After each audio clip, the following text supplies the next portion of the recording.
Hola, muy buenas a todos y bienvenidos a un nuevo vídeo del Círculo Friki. Hoy os traemos el cómo se juega del Pandemind de Amphora Games. Si no habéis visto la reseña, os recomiendo verla primero porque allí os presentamos el juego y os damos nuestra valoración.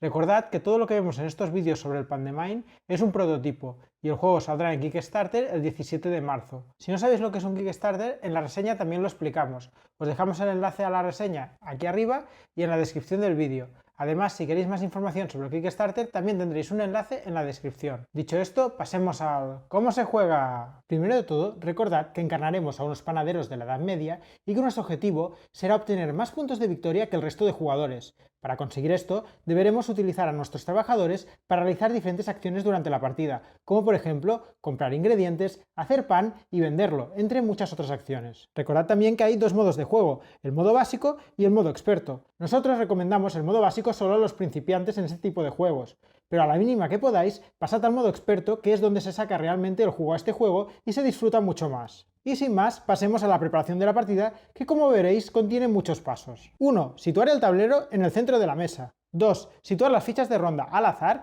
y boca abajo en los contadores de ronda.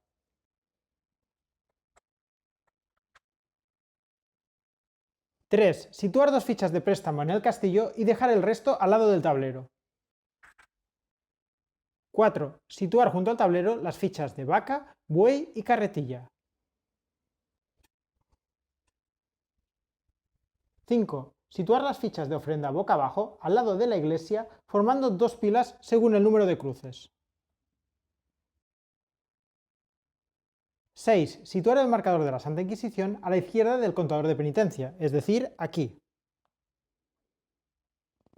7. Situar 4 fichas de recompensa eclesiástica al azar y boca arriba en cada una de estas posiciones del contador de penitencia.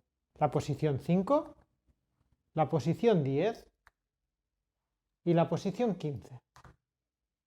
8. Situar una ficha de ofrenda de nivel 1 y una de nivel 2 boca arriba en los espacios correspondientes de la iglesia, es decir, una de nivel 1 aquí y una de nivel 2 aquí. 9. Meter todas las fichas de cereales, es decir, de centeno, espelta, avena y trigo, en la bolsa de tela, formando la reserva de cereales. 10. Situar fichas de cereales al azar de la reserva de cereales en los espacios indicados en el molino, es decir, aquí. Fijaos que estas fichas, por un lado, tienen los cereales y por el otro el pan. Por lo tanto, por el lado de los cereales y al azar lo iremos poniendo en estos espacios.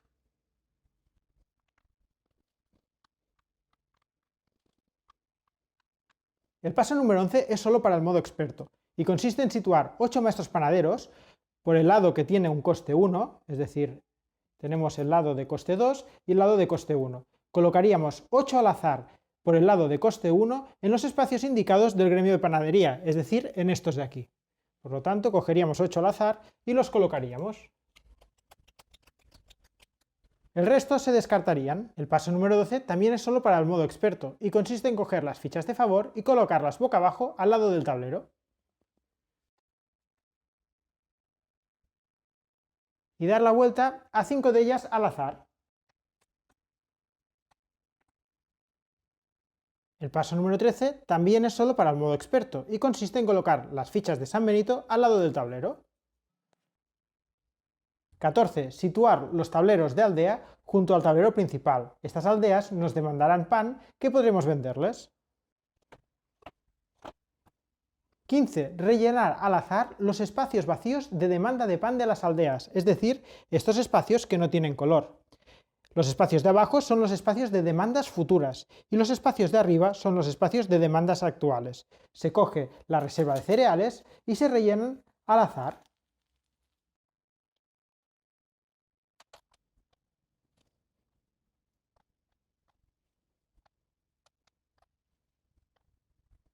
(16) Tenemos varias cartas de aldeano con varias copias de cada uno. Se coge uno de cada, que serían todos estos de aquí, todos diferentes entre ellos. Se mezclan y se coloca uno al azar en cada una de las aldeas. Seguidamente cogemos todas las copias de los que han salido y las ponemos en su aldea correspondiente. Por ejemplo, este de aquí se llama Laurin, pues cogeríamos todos los que se llaman igual que él, que tienen la misma habilidad, todo igual, y las colocamos encima, de forma que habrá 4 aldeanos en cada aldea. 17. Cada jugador elige un color y coge un tablero personal de ese color, 4 fichas de ingrediente, una de cada tipo, que colocaremos de la siguiente manera. 4 trabajadores de su color, 2 discos también de su color y finalmente 2 cubos también de su color. Y habría que hacer lo mismo para los demás jugadores, pero en este caso, como no me cabe en el plano, no lo haré. Con el quinto trabajador que sobra de cada uno de los jugadores, se hace una pila y se coloca al lado del tablero, aunque a nosotros nos gusta colocarlo justo aquí, para recordar que este trabajador se recibirá cuando pasemos por aquí, como explicaremos más adelante. 19. Colocar un disco de cada jugador en la posición número 5 del contador de puntos de victoria, es decir, cogeríamos uno de cada jugador y los dejaríamos aquí. 20. Coger el otro disco de cada jugador y colocarlo a la izquierda del marcador de penitencia, es decir, justo aquí. 21. Dar a cada jugador una carta de familia al azar. Esta carta de familia indicará los recursos iniciales de cada jugador. Por ejemplo, vemos que este jugador tiene estos recursos iniciales, que los marcaríamos en su tablero personal. Por ejemplo, vemos aquí 2 de agua, incrementaríamos en 2. De este 2 más. De este 2 más. Y de este solo 1. Además también vemos que recibe una harina de color naranja, 8 monedas y una carretilla. La harina se cogería de la reserva y la colocaríamos en el sitio reservado para la harina de su tablero personal. Fijaos que aquí esta ficha representa harina. Hemos dicho que aquí eran cereales y que si lo girábamos era pan. Por lo tanto, estas fichas sirven para representar varios tipos de cosas. En este caso, harina. Y ya solo le faltaría recibir la carretilla y las 8 monedas.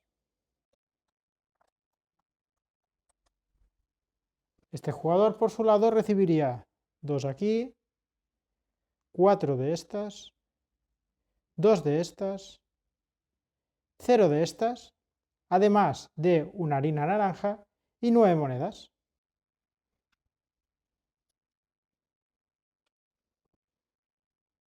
Si en algún momento llegaras a tener más de 10 ingredientes de un mismo tipo, como por ejemplo de este, se le daría la vuelta que ya marca un más 10 y lo seguiríamos colocando.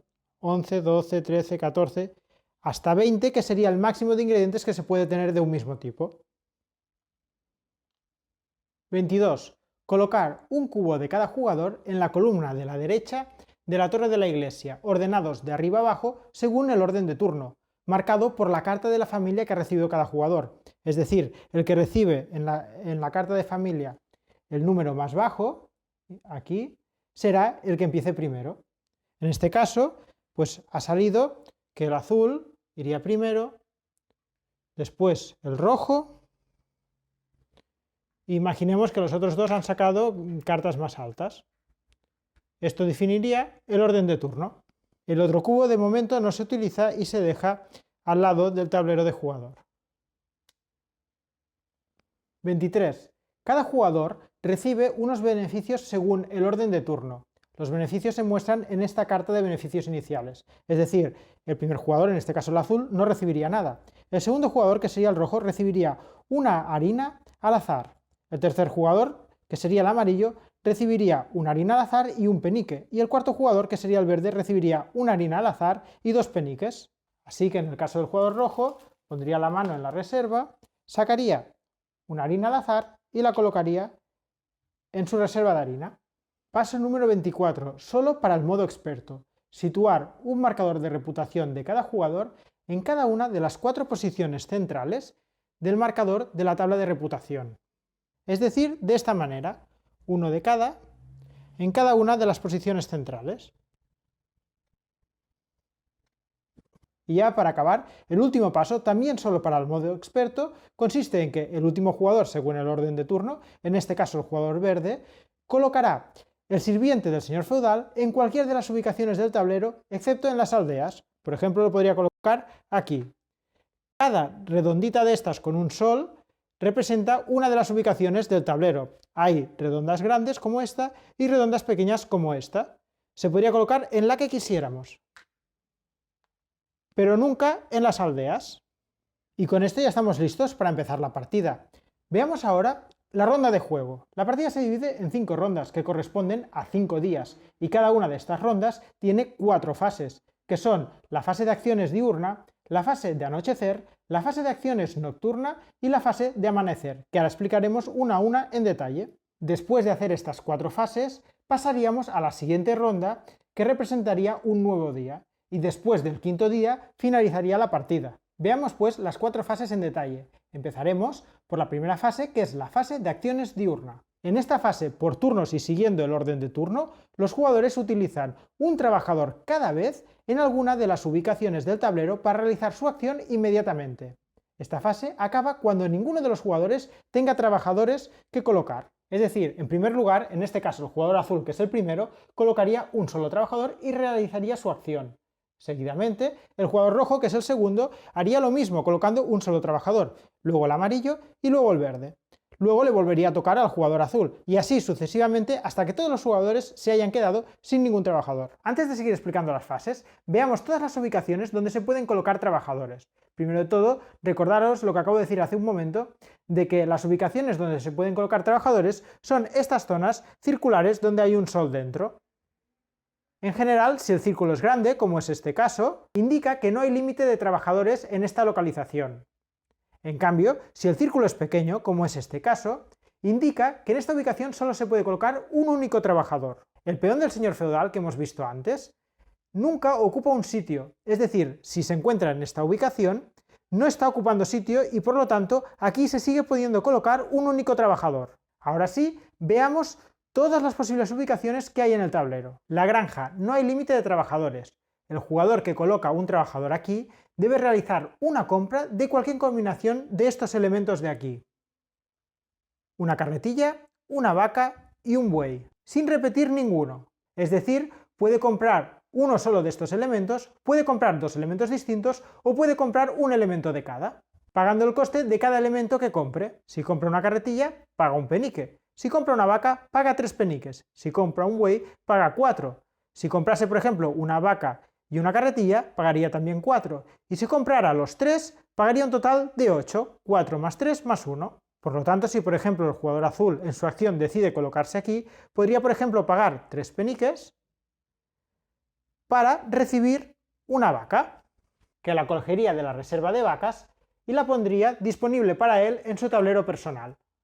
El mercado. Cada posición del mercado solo puede ser ocupada por un solo trabajador. En el mercado se pueden conseguir los ingredientes, es decir, agua, levadura, sal o leche. Primero de todo, para poder comprar en el mercado hay que pagar 2 peniques, como se indica aquí, más un penique extra por cada trabajador que haya colocado en una posición más a la derecha que donde coloques tu trabajador. Además, hay que tener en cuenta que para situarse en las posiciones más a la izquierda del mercado se necesita, en este caso, disponer de una carretilla o de un buey. Cualquier de los dos te sirve. Y en el caso de las casillas más a la izquierda, obligatoriamente necesitas disponer de un buey. Por ejemplo, imaginemos que el jugador rojo decide colocarse aquí, porque tiene una carretilla, con lo cual deberá darle la vuelta a su carretilla indicando que ya la ha utilizado este turno y no podrá volverla a utilizar durante este turno. Al haberse colocado aquí, deberá pagar 2 peniques, solo por haberse colocado en el mercado.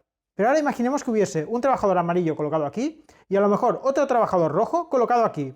Entonces, el trabajador rojo, al colocarse aquí, no solo paga 2 peniques, sino que paga uno extra por cada jugador más a la derecha. En este caso hay 1 y 2 que están más a la derecha que él. Por lo tanto, deberá pagar 4 peniques por colocarse en esta posición, además de utilizar su carretilla. ¿Y por qué es más caro colocarse más a la izquierda y además necesitas de bueyes y carretillas? Pues porque el mercado, como funciona, es como que tú te colocas en una posición y no solo cobras los 2 ingredientes que hay en esa posición, sino que sigues el recorrido del mercado, fijaos que aquí hay unas flechas, y aquí decides si vas hacia aquí o hacia aquí. Y también cobras el recorrido que hagas, es decir, si yo salgo de aquí y decido ir por abajo, cobraré estos 2 ingredientes, más estos dos, hasta llegar al final del mercado. Si decido ir por arriba, cobraré estos dos, más estos dos, más estos dos.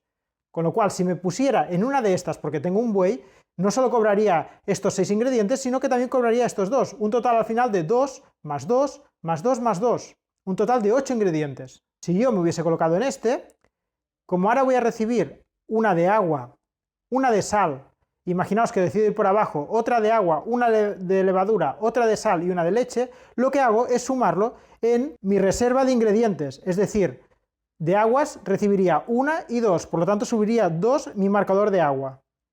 De sal subiría 1 y 2, por lo tanto subiría 2 mi marcador de sal. De levadura recibiría 1, por lo tanto subiría 1 el marcador de levadura. Y finalmente de leche recibiría también 1, con lo cual subiría 1 mi reserva de leche. Y esta sería la acción de comprar en el mercado. El molino, que sería esta zona de aquí. El límite de trabajadores dependerá del número de jugadores, como se indica aquí en pequeño. No sé si se ve bien, pero básicamente es que cuando se juega a menos de 4 jugadores, caben 3 trabajadores. En cambio, cuando se juega a 4 jugadores, caben 4 jugadores. Al colocar un trabajador aquí, imaginemos que el jugador azul quiere colocarse aquí, deberá pagar la cantidad de peniques indicada en la columna para llevarse toda la harina de esa columna. Fijaos que la última columna, que es la que contiene más harina, no solo hay que pagar 2 peniques, sino que además hay que disponer de una carretilla o de un buey para llevarse toda esta harina. En este caso, imaginaos que el jugador azul, que no tiene ni carretilla ni buey, decide comprarse la harina de esta columna. Entonces pagaría un penique y a cambio se llevaría esta columna de harina, dejándola en su reserva de harina. Hay que tener en cuenta que al final del turno no se pueden tener más de 10 harinas en tu reserva de harinas, tal y como se indica aquí en el tablero. Si tuviéramos más de 10 harinas, habría que descartarse del exceso.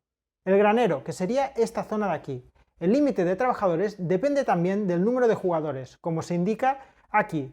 Básicamente, en partidas a 4 jugadores hay las 2 ubicaciones disponibles, pero en partidas a menos de 4 jugadores solo está disponible una sola ubicación. Si imaginamos que el jugador rojo decide usar una acción para colocar su trabajador aquí, no nos daría ningún beneficio de forma inmediata, pero en la siguiente fase de amanecer, que veremos más adelante, recibirá 2 o 3 fichas de harina, como se indica aquí, dependiendo de si dispone o no de un buey. Si no dispone de buey, solo podrá elegir 2 harinas a su elección, y si dispone de buey, podrá elegir hasta 3 harinas a su elección. Veamos ahora el horno, que es esta zona de aquí.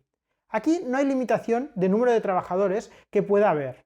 En esta ubicación podemos producir pan. Primero de todo, hay que pagar el impuesto por utilizar el horno, que dependerá del número de trabajadores que haya en el horno en el momento de tu llegada. Si está vacío, no pagas nada, es decir, imaginamos que el jugador verde se coloca aquí, pues no pagaría absolutamente nada. Pero si ahora, por ejemplo, se colocase el jugador amarillo, debería pagar un penique por cada jugador que haya en el momento de su llegada. En este caso, pagaría un penique porque está el jugador verde. Y si ahora, por ejemplo, viniera otro trabajador amarillo, ahora debería pagar 2 peniques, porque ya hay 2 trabajadores antes que él. El máximo de peniques que se paga siempre es 2, por lo tanto, si ahora viniera un cuarto trabajador verde, este trabajador solo tendría que pagar 2 peniques, porque es el máximo, no pagaría 3 porque hay 3 jugadores, sino que pagaría el máximo, que son 2 peniques. Para ver el ejemplo, imaginaos que aquí simplemente ha ido el jugador azul, se coloca aquí y quiere hornear un pan. Pues veamos qué pasos tiene que seguir para producir este pan que él quiere hacer. Vale, para hornear pan, primero de todo, debería indicar al resto de jugadores qué pan va a hornear. En modo experto, inicialmente solo se puede hornear pan de centeno, es decir, el pan naranja. Si se desea hornear alguno de los otros tipos de pan, es decir, el que sería de color verde, el amarillo o el marrón, necesitaremos antes contratar maestros panaderos, que de momento no tenemos. El siguiente paso para hornear el pan sería restar los ingredientes necesarios para producir ese pan de nuestra reserva de ingredientes, según la receta del pan que tenemos aquí. Como hemos dicho, ahora solo podemos hornear pan de centeno, es decir, el de color naranja. Por lo tanto, deberíamos seguir esta receta de aquí. Por lo tanto, deberemos reducir 2 nuestra reserva de agua, 1 y 2, reducir 1 nuestra reserva de sal, reducir 1 nuestra reserva de levadura y finalmente pagar una harina de centeno y una harina de trigo, es decir, una naranja y una marrón. En este caso tenemos las dos, por lo tanto pagamos la marrón y la naranja, que es el tipo de harina del pan que estamos haciendo, se le da la vuelta para indicar que hemos horneado este tipo de pan. Teniendo en cuenta que se puede hornear pan de alta calidad si seguimos al pie de la letra la receta como hemos hecho, o se puede hornear pan de baja calidad. Si por ejemplo no hubiéramos tenido la harina de trigo que nos pide aquí, lo que podríamos haber hecho es esta que tiene un asterisco, que es la de trigo, sustituirla por cualquier otra harina. Podría haber usado 2 harinas naranjas para fabricar el pan de centeno. Esto me daría un pan de baja calidad. Llegados a este punto tenemos el pan listo. La harina del asterisco se descarta. Y como hemos dicho, la que no tiene asterisco se le da la vuelta para tener el pan horneado. Y se coloca en el contador de caducidad, que es este de aquí, según del tipo de pan que sea y de su calidad. Es decir, en este caso, como es pan de centeno, se colocaría en esta posición o en esta, que es donde está dibujada ese pan, pero según su calidad. Si es de alta calidad se coloca aquí, si es de baja calidad se coloca aquí. En este caso, si hemos horneado alta calidad, lo colocaríamos aquí. Fijaos que aquí nos indica los puntos que recibiremos al vender el pan. Por lo tanto, el pan de alta calidad siempre da más puntos que no el pan de baja calidad. También fijaos que el pan de centeno empieza en esta posición, en cambio el resto de panes empiezan en esta. Esto es porque esto es el track de caducidad. Entonces el pan de centeno caduca antes. Cada día que pase, este pan irá moviéndose uno hacia la caducidad, que es hasta aquí. Cuando llegue aquí, el pan se descartará porque ha caducado. Entonces este pan caduca un día antes que el resto. Es importante tener en cuenta que estos puntos de victoria no se reciben al hornear el pan, se recibirán al venderlo. Por lo tanto, mientras no lo vendamos, este pan está aquí y no nos dará ningún punto de victoria. Más adelante veremos cómo contratar a los maestros panaderos, pero imaginaos que tuviéramos este maestro panadero aquí, disponible para nosotros. Entonces, este jugador podría haber fabricado o producido un pan verde, ¿vale? Con lo cual, si lo hubiese hecho, podría poner uno de sus marcadores de control, estas fichas, encima, indicando que ha conseguido fabricar un pan de su tipo, con lo cual gana un punto de experiencia. Y de esta forma, los maestros panaderos van obteniendo experiencia a medida que hornean el pan del tipo en el que son expertos. En este caso, este maestro panadero en realidad es experto en el pan verde. En el momento en que un maestro panadero disponga de 2 fichas de experiencia, entonces mejorará automáticamente en la fase de amanecer, como veremos más adelante. Con lo cual se le daría la vuelta y ahora no solo puede fabricar pan verde, sino que también podría hacer pan amarillo. Por lo tanto hemos mejorado a nuestro maestro panadero. Nos ha faltado decir que cuando te colocas aquí puedes hornear 2 panes, pero que si quisieras hornear 3 o más panes, necesitarías utilizar una carretilla o un buey. En el caso que hemos dicho que cuando horneas un pan del tipo de tu maestro panadero le pones un punto de experiencia, aunque tú horneases 2 panes del mismo tipo, no podrías colocar 2 puntos de experiencia en la misma acción al mismo maestro panadero. Ahora, si tienes varios maestros, sí que podrías colocar uno en cada maestro. Veamos ahora el castillo que se encuentra aquí arriba, y que es una ubicación sin limitación de trabajadores. Se puede colocar un trabajador en esta ubicación para realizar una de estas 2 acciones. Una acción que se puede realizar es trabajar para el señor del castillo. Necesitaremos utilizar un buey y a cambio recibiremos 3 peniques. Si no nos interesa realizar esta acción, la otra acción que podemos realizar es pedir un préstamo al señor del castillo. Esta acción simplemente lo que hace es que cogemos una ficha de préstamo, la ponemos en nuestro tablero y recibimos inmediatamente 6 peniques, además de restarnos 2 puntos de victoria por haber pedido el préstamo. Si no hubieran quedado fichas de préstamo en el castillo, no podríamos pedir el préstamo. Más adelante veremos que si no devolvemos este préstamo al final de la partida, nos penalizará restando puntos de victoria. Veamos ahora las aldeas. En cada ubicación de la aldea solo puede haber un único trabajador. Como hemos dicho, en las aldeas hay demandas de panes actuales, que son estas filas de arriba de cada aldea.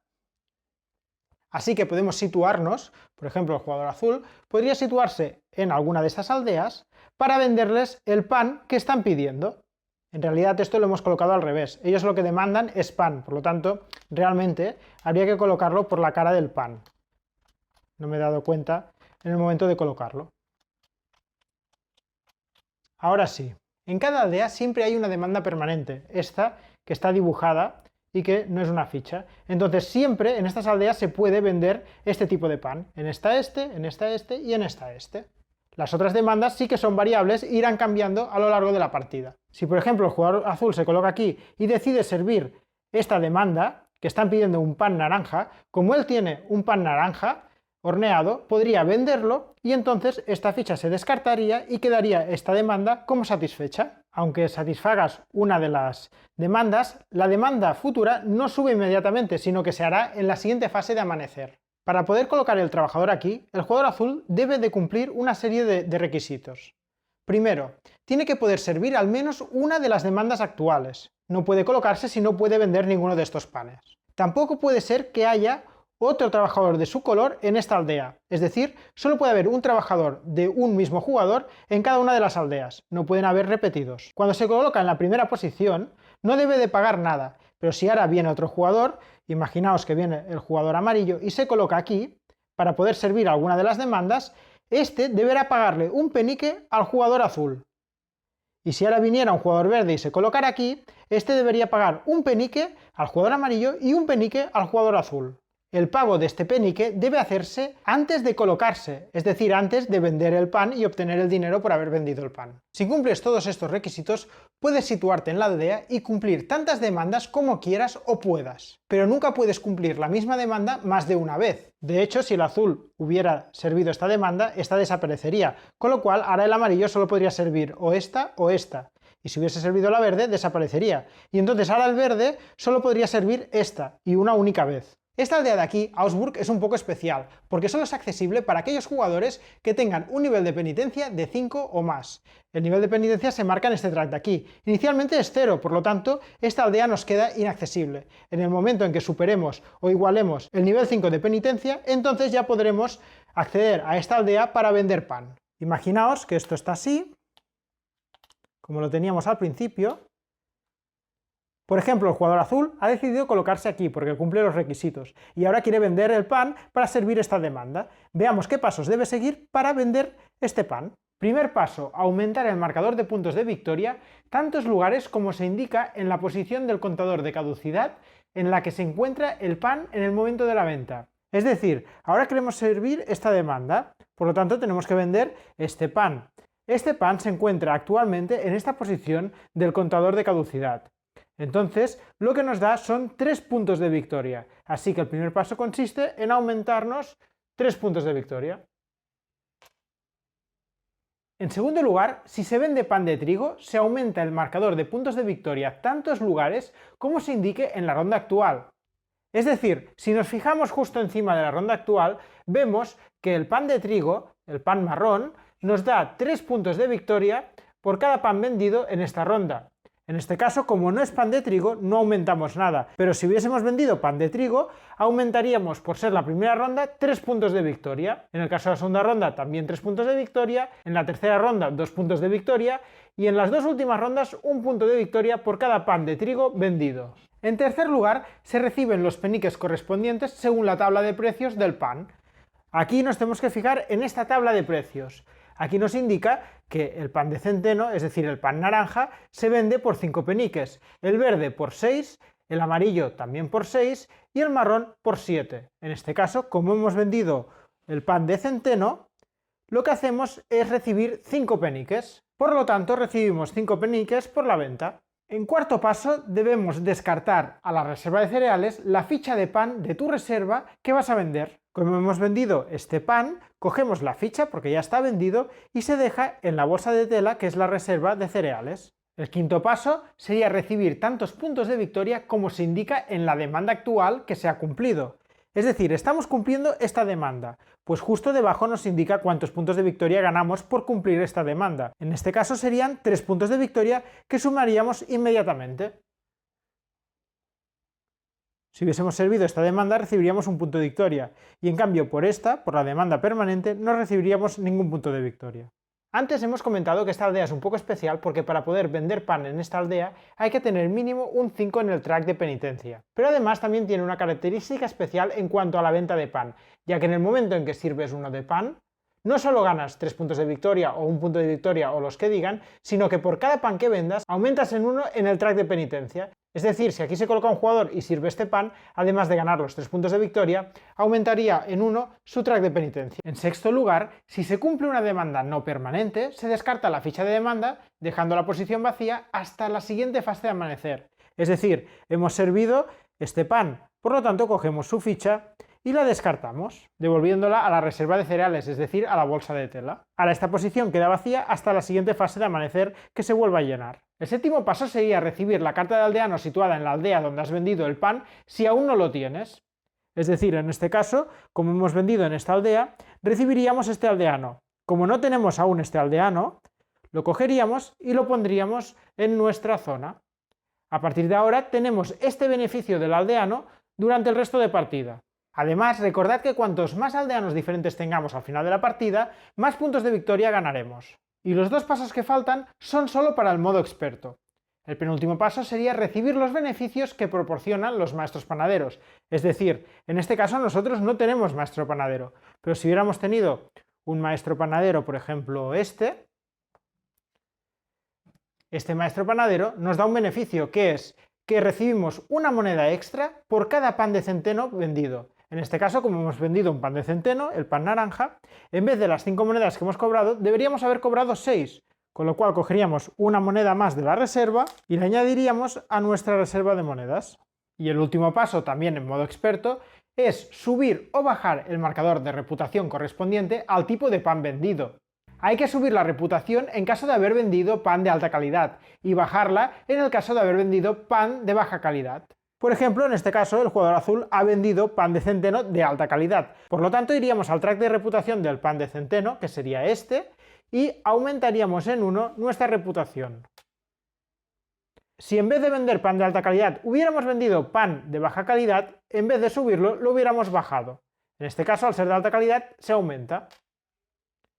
Si nos encontramos en la situación de que nuestra reputación ya es máxima y deberíamos subir una posición más por haber vendido el pan de alta calidad, como no podemos subir más, a cambio recibimos los puntos de victoria marcados arriba del todo de la columna. En este caso, por el pan de centeno, nos daría un punto de victoria. En este pan también un punto de victoria, en este pan 2 puntos de victoria y en este pan también 2 puntos de victoria.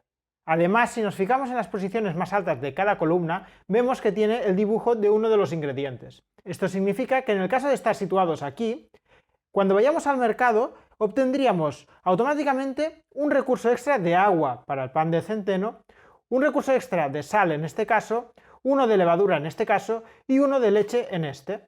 Además, también hay que fijarse que en las diferentes posiciones donde podemos tener nuestro marcador de reputación hay casillas de puntos positivos y casillas de puntos negativos, que solo se tienen en cuenta al final de la partida. Es decir, por el hecho de caer yo aquí, no gano los 2 puntos de victoria que pone aquí, simplemente al final de la partida, si sigo teniendo este marcador aquí, ganaría 2 puntos extra de victoria. Si por contra, al final de la partida estoy aquí, perdería 2 puntos de victoria. Veamos ahora la iglesia, que sería esta ubicación de aquí. La iglesia es una ubicación sin limitación de trabajadores. Si sitúas un trabajador en esta ubicación, te permite hacer 3 cosas. Hacer una ofrenda y aumentar el nivel de penitencia. Se debe poder cumplir una o más de las ofrendas que se muestran en la iglesia, pero no se puede repetir ninguna. Es decir, si el jugador azul se coloca aquí, debe obligatoriamente hacer al menos una de estas ofrendas. Puede hacer 1, 2 o 3, pero ninguna repetida. Siempre hay una de permanente, que es esta, igual que en el caso de cuando vendíamos pan, siempre hay una de permanente, o sea que siempre puede cambiar 2 monedas por un nivel de penitencia, y estas no son permanentes y por lo tanto en el momento de cumplirlas se retiran. Para poder cumplir una de estas ofrendas hay que seguir los siguientes pasos. Se pagan los recursos que se piden. Imaginaos que el jugador azul quiere realizar esta ofrenda. Primero de todo debería pagar los recursos que le piden. En este caso le piden 2 de sal, por lo tanto simplemente pagaría 2 de sal. Seguidamente se aumenta el nivel de penitencia tantos espacios como número de cruces de la ofrenda realizada. En este caso, como es una cruz, él aumentaría su nivel de penitencia una posición. Si por lo que fuera él ya estuviera al final del track de penitencia y tuviese que aumentar y no pudiera, ganaría un punto de victoria por cada posición que no pudiera aumentar debido a estar al final. Es decir, si ahora tuviera que aumentar 2 posiciones, ganaría automáticamente 2 puntos de victoria. Este no es el caso, él estaba aquí, por lo tanto simplemente se sitúa una hacia adelante. Seguidamente se descartan las ofrendas servidas. En este caso ha servido esta, por lo tanto se descarta. Y se rellenan los espacios vacíos con ofrendas nuevas del nivel correspondiente. Por lo tanto, en este caso es de nivel 1, cogeríamos esta y rellenaríamos esta posición. Si no quedaran ofrendas en la pila, se cogerían todas las descartadas, se mezclarían de nuevo y se formaría una nueva pila. Si el marcador de penitencia, al ir avanzando, alcanza una de estas posiciones, se recibe inmediatamente 2 puntos de victoria, es decir, la posición 3, que ya lo indica aquí, recibiría 2 puntos de victoria al momento, la posición número 6, también 2 puntos de victoria, la 9, la 12 y la 15. Además, si alcanzas alguna de estas posiciones, la 5, la 10 y la 15, se toma una de las fichas de recompensa eclesiástica que desees de la pila, es decir, si llegara, por ejemplo, aquí o pasara, cogería esta pila, miraría todas las que hay, cogería la que más le interese y se la quedaría, dejando el resto en su sitio. Y por último, a la que alcance la posición número 8 o la supere, podrá coger el trabajador que le faltaba, ponerlo en su tablero y podrá utilizarlo inmediatamente como un nuevo trabajador. Vale, ya hemos realizado la ofrenda. La siguiente acción que deberemos hacer por habernos colocado aquí es establecer el orden de turno de la siguiente ronda. En el modo experto, si eres el primero en visitar la iglesia durante la ronda actual, puedes descartar un San Benito de tu reserva, como se indica aquí. Por lo tanto, imaginemos que el jugador azul hubiese tenido aquí un San Benito, ya lo veremos, pero le penalizará al final de la partida, pues como ha sido el primero en ir a la iglesia, podría coger este San Benito y descartarlo. En partidas a 4 jugadores, el segundo en visitar la iglesia también puede descartarse de un San Benito. Por lo tanto, en el tablero final, aquí no solo habrá un San Benito en el primero, sino que también habrá uno en el segundo. Esto se hace solo en el modo experto. Pero además, en cualquier de los modos, la primera vez que un jugador visita la iglesia en la ronda actual, sitúa uno de sus cubos de orden, el que tenía en su tablero, de su color en el espacio vacío más arriba a la izquierda de la torre. Es decir, en este caso, el jugador azul se ha colocado aquí y es el primero en visitar la iglesia. Pues coge su cubito azul, el que tenía en su tablero, y lo coloca más arriba en la torre de la izquierda, que es lo que le permite descartar el San Benito que hemos dicho. Además estará marcando el orden de la siguiente ronda, o sea, volverá a ser el primero en la siguiente ronda. Si ahora, por ejemplo, viniera el jugador amarillo a visitar la iglesia, como es el segundo jugador que ha visitado la iglesia, cogería su cubo amarillo y lo colocaría aquí. Al ser una partida a 4 jugadores, él también podría descartar un San Benito. A partir de aquí, los siguientes jugadores que vengan y se vayan colocando aquí ya no tienen el beneficio de descartarse el San Benito. Vale, entonces ya hemos hecho la ofrenda, hemos puesto el orden de turno y ahora, como tercera acción dentro de esta acción de iglesia posible, es la de bendecir un pan, que también es solo para el modo experto. Si tú tienes un pan de baja calidad, imaginemos, por ejemplo, que el jugador azul tiene aquí un pan de baja calidad. Él podría bendecirlo para convertirlo en pan de alta calidad. Si dispones de al menos de 5 niveles de penitencia, como es el caso, el azul ahora tiene 8 niveles de penitencia, pues como tiene 5 más, puede optar a aplicar la opción de bendecir el pan. Y puede bendecir tantos panes como ofrendas haya hecho. En este caso el jugador azul solo ha hecho una, por lo tanto puede bendecir un pan. Para bendecir el pan debe descontarse un punto de victoria del marcador por cada pan bendecido. Es decir, en este caso, como solo bendice uno, cogería su marcador de victoria y lo reduciría en 1. Haciendo esto, podría coger su pan y moverlo a pan de alta calidad, respetando siempre el nivel de caducidad. Si está aquí, pues sube aquí. Si estuviese aquí, subiría aquí, en el nivel actual de caducidad que esté. La siguiente ubicación es el río, esta de aquí. Imaginaos que el jugador rojo decide colocarse en esta ubicación. Esta ubicación no tiene límite de trabajadores, pueden colocarse tantos como se quieran. Al situar el trabajador en esta ubicación, aumentas en 2 unidades tu reserva de agua, y en el caso de emplear una carretilla, obtendrías 4 unidades de agua de tu reserva.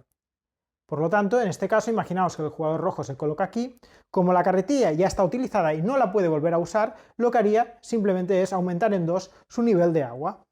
1 y 2. Veamos ahora la casa de trueque, otra ubicación sin limitación de trabajadores. Al situar un trabajador en esta ubicación puede realizar un único intercambio entre 2 de estos elementos de aquí, que son un punto de victoria, una ficha de harina, un penique, 2 unidades de leche y 3 combinaciones de ingredientes. Entonces puede hacer un cambio 1 a 1, es decir, puede cambiar un punto de victoria por una moneda, o una moneda por un punto de victoria, o una harina por 2 leches, o 3 recursos por 2 leches, la combinación que él quiera. Por lo tanto, el jugador azul podría colocarse aquí y, por ejemplo, cambiar un punto de victoria para obtener 2 de leche si le hiciera falta, por ejemplo. Esta ubicación ofrece también una posibilidad muy interesante, que es que en vez de hacer un intercambio 1 a 1, como el que acabamos de explicar, podemos ir de paso. ¿Y qué significa esto de ir de paso? Pues que podemos hacer un intercambio y seguidamente situar el trabajador en otra ubicación del tablero para ejecutar su acción. Eso sí, en este caso el intercambio no es 1 a 1 como hasta ahora, sino que sería 2 a 1.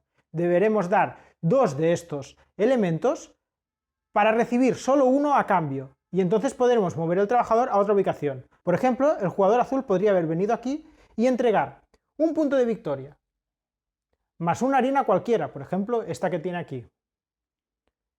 Y a cambio recibir, pues por ejemplo, una moneda que le hiciese falta. Una moneda.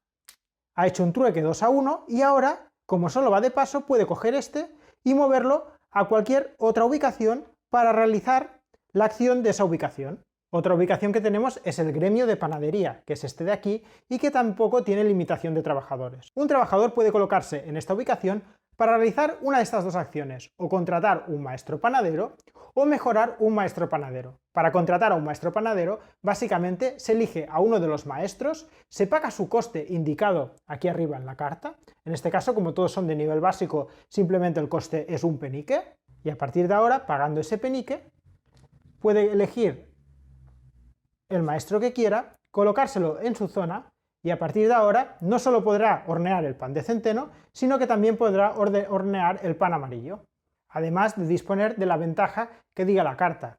En este caso, por ejemplo, cada vez que venda un pan de centeno, recibirá una moneda extra, es decir, que en vez de cobrar 5 monedas, que es el precio del pan de centeno, recibiría 6 monedas gracias a su maestro panadero.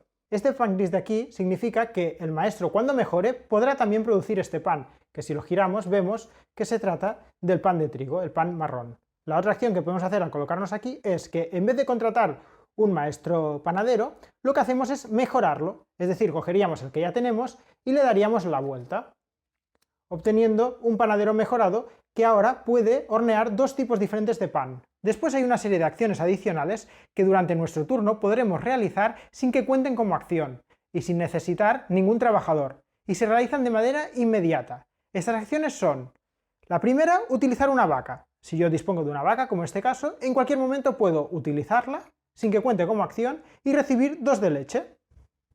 Y la otra acción adicional solo está disponible en el modo experto y consiste en vender pan al sirviente del señor feudal.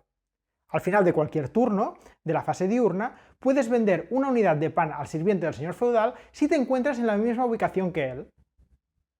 Por ejemplo, si el señor feudal estaba aquí y yo he venido aquí para contratar a un maestro panadero, al final de esta acción de contratar al maestro panadero puedo decidir venderle un pan al sirviente porque estoy en la misma ubicación que él.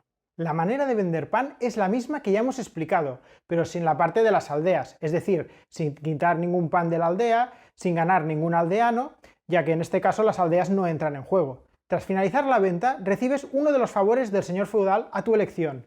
Es decir, de estos favores que tenemos aquí, elegiríamos el que quisiéramos de los que están boca arriba.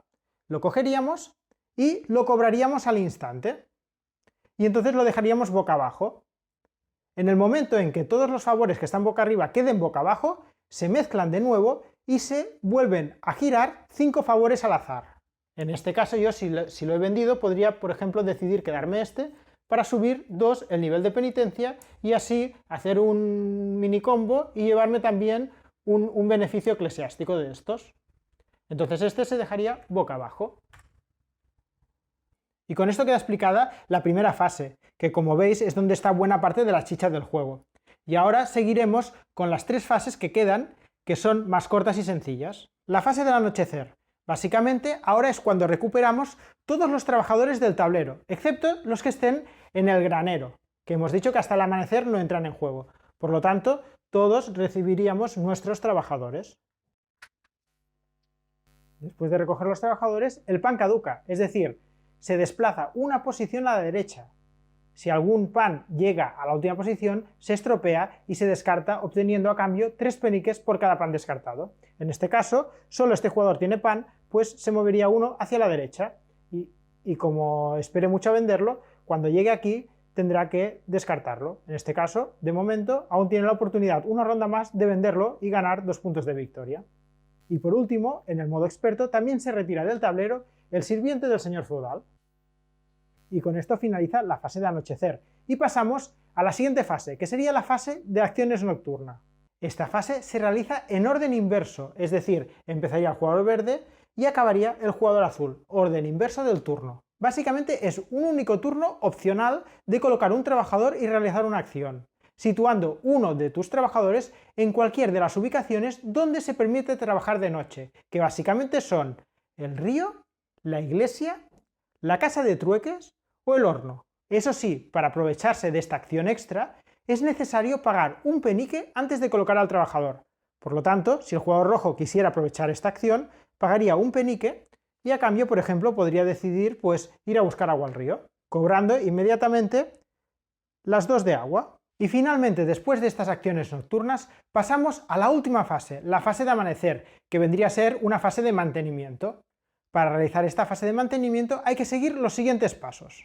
Primer paso, aumentar el nivel de penitencia, es decir, mover el marcador de la Santa Inquisición tantas posiciones como cruces haya en la parte trasera de la ficha de la ronda actual. Es decir, se coge la ficha de la ronda actual, que es esta, se le da la vuelta y encontramos que hay 3 cruces. Por lo tanto, este avanza 3 posiciones, 1, 2 y 3. Entonces se suma un punto de victoria a cada jugador que se encuentre por delante de la Santa Inquisición. En este caso, el único jugador que está por delante sería el jugador azul.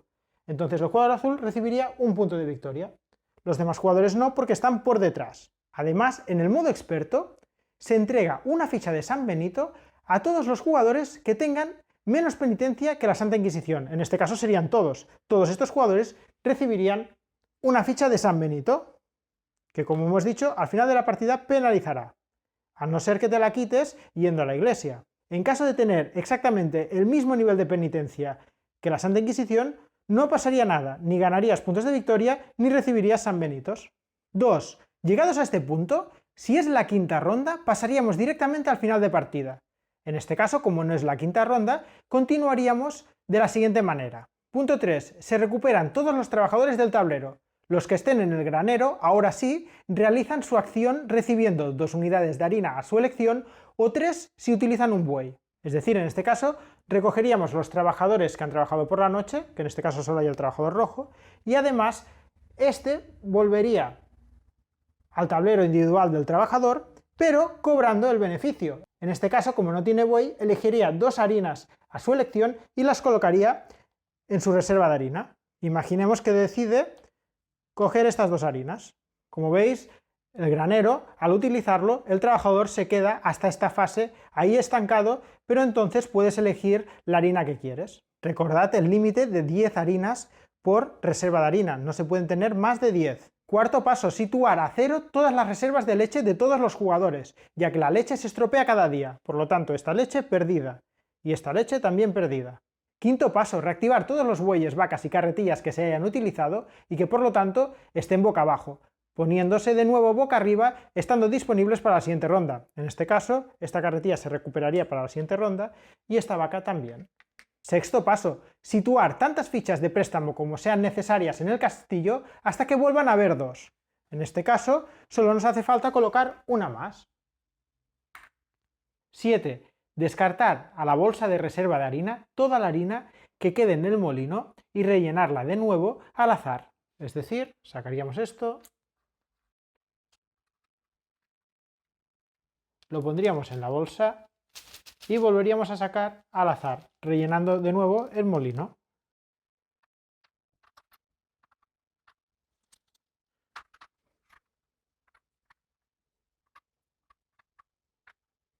¡8! Descartar las demandas actuales de las aldeas que no estén servidas y que tengan el icono de amanecer, es decir, estas.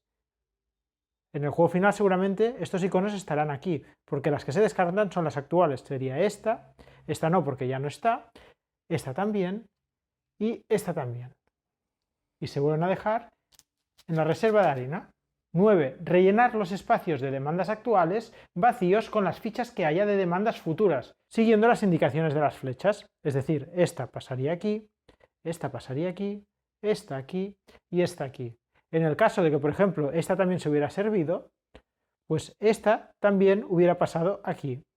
10. rellenar los espacios de demandas que queden vacíos con fichas de cereales de la reserva al azar. Es decir, volvemos a sacar fichas al azar y rellenamos los espacios vacíos. Este y estos dos. Y por último, este. Paso número 11. Reorganizar el orden de turno. Primero se rellenan los espacios de la columna de la izquierda con los marcadores que falten. En este caso, a la iglesia en esta ronda solo han ido los jugadores azules y amarillos. Por lo tanto, habría que rellenar estos espacios con los jugadores que no han ido a la iglesia, según el orden de turno actual. Es decir, el azul ya está, el rojo sería el siguiente, que se colocaría aquí, el amarillo ya está, y ahora el siguiente le tocaría al verde, que se colocaría aquí. Y segundo, se retiran los marcadores de la columna de la derecha y se sustituyen por los de la columna de la izquierda, que marca el nuevo orden de turno. Estos se van fuera, se devuelven a cada jugador y estos pasan a formar el nuevo orden de turno. Paso número 12. A partir de este punto, solo sería para el modo experto. Primero, mejorar los maestros panaderos que tengan 2 puntos de experiencia. Es decir, si en este punto hubiésemos tenido un maestro panadero con 2 puntos de experiencia, automáticamente en este punto se quitan los puntos de experiencia y se mejora al panadero. Como punto número 13, deberíamos pagar a nuestros panaderos su sueldo, que será diferente si están mejorados de si no lo están. En caso de no poder pagar o no querer pagar, el maestro volvería a algún espacio libre del gremio de panadería conservando su estado mejorado en el caso de que lo tenga. Es decir, si por ejemplo el jugador azul decide que no quiere pagarle el sueldo a este panadero se iría y volvería al gremio de panaderos conservando su estado mejorado. De forma que ahora cualquier jugador podría venir aquí y contratarlo por 2 peniques. Y por último, el jugador con su marcador de orden del turno en último lugar será el que sitúe el sirviente del señor feudal en cualquier ubicación del tablero, excepto en las aldeas. Es decir, que el jugador verde cogería al sirviente y lo colocaría donde él quisiera. Y con esto finalizaría una ronda completa y daría comienzo a la siguiente ronda, volviendo a empezar por la fase de acciones diurna. En el momento que hayamos jugado las 5 rondas y se dispare el fin de partida, deberemos seguir los siguientes pasos. Primer paso, se devuelven los préstamos que tengamos pagando los 6 peniques a la reserva por cada préstamo que tengamos. Este jugador, por ejemplo, tiene 1, debería pagar 6 peniques a la reserva, que en este caso no tiene, por lo tanto no puede devolver este préstamo. En segundo lugar, se suman tantos puntos de victoria como cantidad de aldeanos hayamos obtenido siguiendo esta tabla que os dejo por aquí abajo. Básicamente, si tenemos un solo aldeano, obtendremos un punto de victoria. Si tenemos 2, obtendremos 3 puntos de victoria. Con 3 aldeanos tendremos 6 puntos de victoria y con 4 aldeanos obtendríamos 10 puntos de victoria. En este caso, este jugador, por ejemplo, no tiene ningún aldeano, por lo tanto no sumaría nada, y este jugador tiene un aldeano, por lo tanto sumaría un punto de victoria.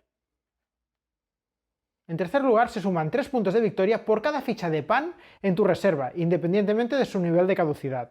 En este caso, este no tiene pan, por lo tanto nada, y este, como tiene un pan que no ha vendido, se convierten en 3 puntos de victoria. En cuarto lugar, se restan 3 puntos de victoria por cada ficha de préstamo que no hayamos podido devolver. En este caso, este jugador tiene una ficha de préstamo que no ha podido devolver, por lo tanto, restaría 3 puntos de victoria. En quinto lugar, solo en el modo experto se sumaría o se restaría tantos puntos de victoria como indiquen los diferentes marcadores de reputación. En este caso no los hemos movido y por lo tanto no aportarían nada, pero si este estuviera aquí y por ejemplo el rojo tuviera 1 aquí y el azul tuviera 1 aquí, pues se miraría y dirían, pues mira, el azul aquí gana 2 puntos de victoria, pero aquí pierde 2, por lo tanto se queda igual. Y el rojo aquí gana 2 puntos de victoria, por lo tanto avanzaría 2 puntos de victoria. Los demás, como se han quedado a 0, ni ganan ni pierden puntos de victoria. Y finalmente, también en el modo experto, se restan 3 puntos de victoria por cada ficha de San Benito que haya en tu reserva. En este caso nadie tiene San Benitos, pero si este jugador se hubiese quedado con un San Benito, ahora debería restar 3 puntos de victoria. Llegados a este punto, solo queda declarar ganador al jugador que haya obtenido mayor cantidad de puntos de victoria. En caso de empate, gana el jugador con mayor nivel de penitencia. Es decir, si en el primer puesto hubieran empatado el jugador azul con cualquier otro, ganaría el jugador azul, ya que tiene más penitencia que cualquier otro jugador. Si aún así el empate persiste, ganaría el jugador con más peniques, que en este caso, en caso de empate con el jugador azul, también sería el jugador azul, ya que tiene más peniques que el resto. Y en el improbable caso de que el empate persista, los jugadores compartirían la victoria. Como habéis podido ver en la mayoría de componentes del juego, por ejemplo en las cartas de aldeano, en las cartas de maestros panaderos, en las fichas de ofrenda, en las fichas de favores, aparece la iconografía de los beneficios que nos da. Es bastante sencilla, os comento algunas para que veáis más o menos cómo funciona, pero por ejemplo si tuviéramos este aldeano, nos permitiría obtener un punto de penitencia cada vez que vamos al castillo. Este en cambio nos permitiría obtener un punto de victoria cada vez que visitamos la iglesia. Este nos permitiría obtener un penique cada vez que vamos al castillo.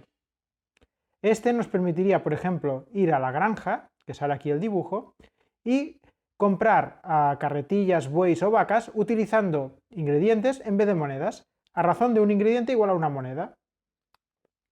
Y los panaderos nos darían beneficios, por ejemplo, este nos daría un recurso extra de sal cada vez que vamos al mercado. Este nos daría una moneda extra cada vez que vendamos pan de este tipo. Este nos daría un punto de victoria cada vez que vendamos pan de este tipo. Este nos permitiría hornear pan de este tipo utilizando una menos de leche. Y este, pan de este tipo, utilizando un recurso menos de agua. Y este nos daría un punto de victoria cada vez que vendamos pan de este tipo. Básicamente la iconografía está bastante bien explicada y en todo caso en el manual estará detallado toda la iconografía que hay y su significado. Y con esto queda explicado este Pandemind. Antes de despedirme, deciros que también están trabajando en un modo autómata que permite jugar al Pandemind en solitario contra una inteligencia artificial. Esta inteligencia artificial son jugadores virtuales que utilizarán un mazo de cartas de acciones que sustituyen las acciones de los jugadores reales. Hay hasta 3 jugadores virtuales con su propia personalidad y sus reglas especiales. Estos jugadores virtuales no solo te permiten jugar en modo solitario, sino que también te permiten jugar en modo mixto. Es decir, por ejemplo, una partida a 4 jugadores, siendo 2 humanos y 2 virtuales. Y nada más, espero que os haya gustado y ya sabéis, si queréis que este juego se convierta en una realidad, uniros al Kickstarter. Y si os ha gustado el vídeo, hacednoslo saber dándole a like y suscribiéndoos al canal. Nos vemos en el próximo vídeo. ¡Adiós!